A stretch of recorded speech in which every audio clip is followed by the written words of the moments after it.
Let's continue. Calculate the total cost. The final step is to multiply the required quantity, the volume or capacity, by the unit cost to get the total cost. So the formula, the total cost is the required volume or capacity times the cost per unit. Practice problems for quarter 3, measurement and geometry, lesson Roman numeral number 7, applying volume and capacity in real life cost estimation. Number 1, a bakery uses 0.75 liter of dough for one loaf of bread. How much dough is needed to produce 120 loaves? So we're given 0.75 liter per loaf, and we are going to produce 120 loaves. So required the total dough in liters. So our solution is 0.75 liter per loaf times 120 loaves.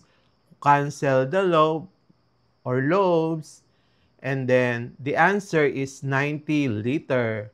The final answer, 90 liters. Practice problem number 2. 1 liter of milk makes 2.5 cups of yogurt. If 200 cups are required, how many liters of milk should be bought?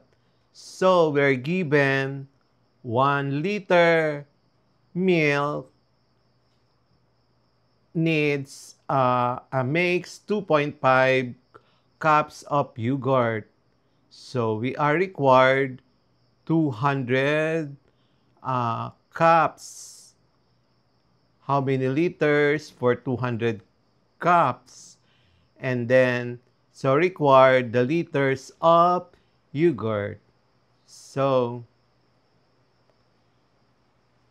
200 cups divided by 2.5 cups per liter is equal to 80 liters. So cancel the cups, the remaining unit is in liters. So the final answer is 80 liters. Practice problem number 3. A baker needs to fill container with 2.5 liter of cake batter each.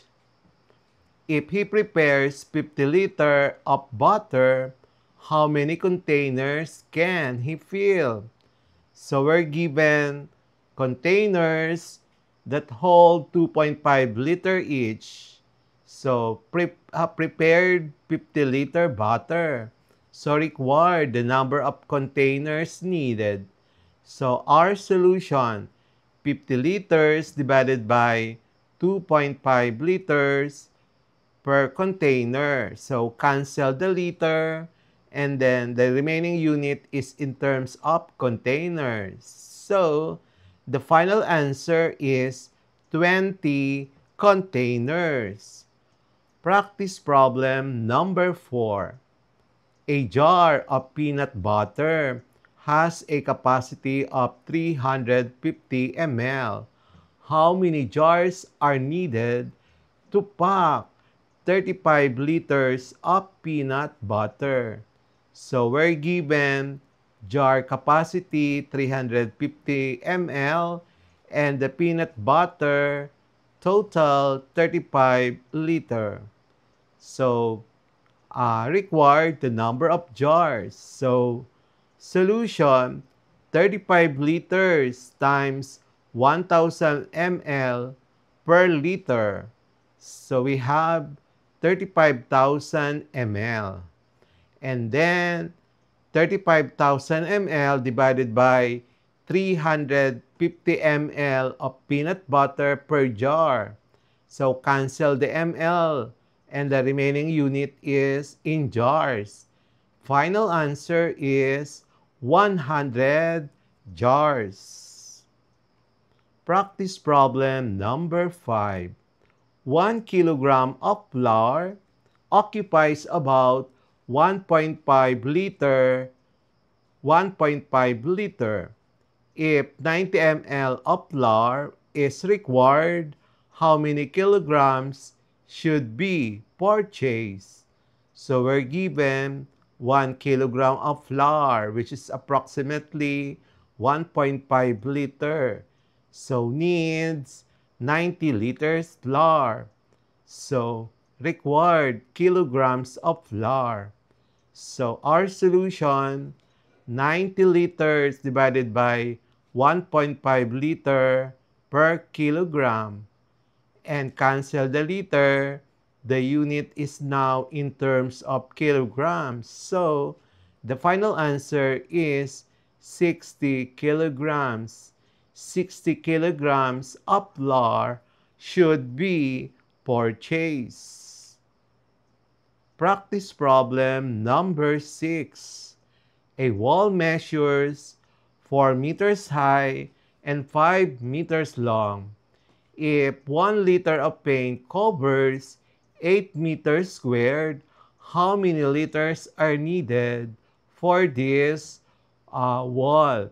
So we're given a wall 4 meters by 5 meters, and then 1 liter of paint covers 8 meters squared.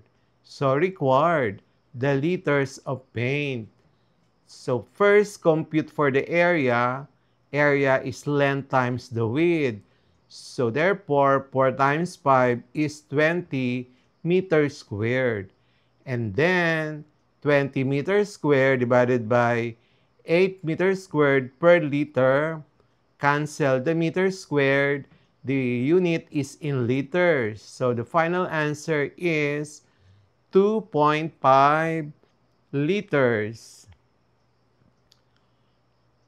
Practice problem number 7. A room has 4 walls, each 3 meters high.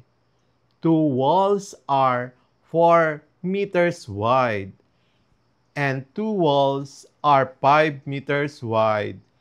If 1 liter of paint covers 6 meters squared, how many liters are required? So we're given 4 walls, the height 3 meters high, and then 2 walls 4 meters wide, and then the 2 walls are 5 meters wide. If 1 liter of paint covers 6 meters squared, how many liters are required? So our solution, we have the area 2 times 3 times 4 is equal to 24 meters squared. And then 2 times 3 times 5 is equal to 30 meters squared. The total area is 24 plus 30, that is 54 meters squared. And then 54 meters squared divided by 6 meters squared per liter. So, cancel the meters squared, and the remaining unit is in liters. So, our final answer is 9 liters. Practice problem number 8. A cylindrical water tank has radius of 1.5 meters and a height of 3 meters. How many liters of water can it hold? So we're given a cylindrical tank having a radius of 1.5 meters and the height 3 meters. And we are required to determine the capacity in liters. So our solution is the formula to use is equal to area of the base times the height. And our base is a circle, the area is pi r squared. So therefore, The formula to use is V is equals to pi r squared times the height. Substitute now the given radius and the height. The volume is 21.195 cubic meter. And then 21 convert now. So 29.195 cubic meter is equal to 1,000 liter over 1 cubic meter. So cancel the cubic meter and the remaining unit is in liters. So the final answer is 21,195 liters. Practice problem number 9. The ceiling of a hall measures 12 meters by 8 meters. If 1 liter of paint covers 5 meters squared, how much paint is needed? So we're given a ceiling with a measurement of 12 meters by 8 meters. And 1 liter of paint is needed to needed to paint the area 5 meters squared. We are required to determine the liters of paint. So solution, area is the length times the width, 96 meters squared.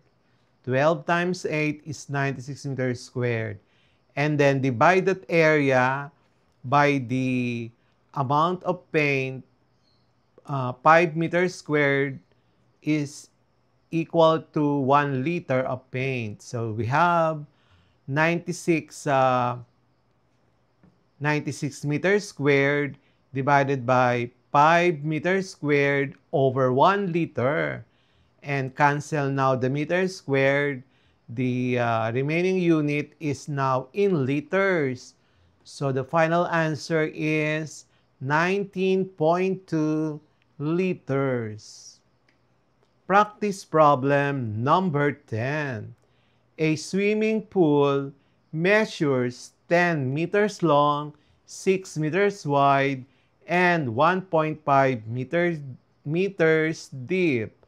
How many cubic meters of water are needed to fill it?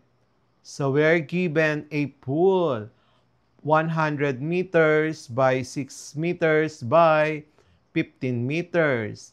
So we are asked to determine the volume in cubic meters of water needed to fill it. Our solution, the formula to use is V is equals to length times the width times the height, which is after substituting the given data, the final answer is 90 cubic meters. And practice problem number 11. A company packs juice into bottles of 1.25 liters each. If a tank holds 500 liters of juice, how many bottles can be filled? So we're given 1.25 liter and then the tank can hold 500 liters. And then the number of bottles, tank holds 500 liters.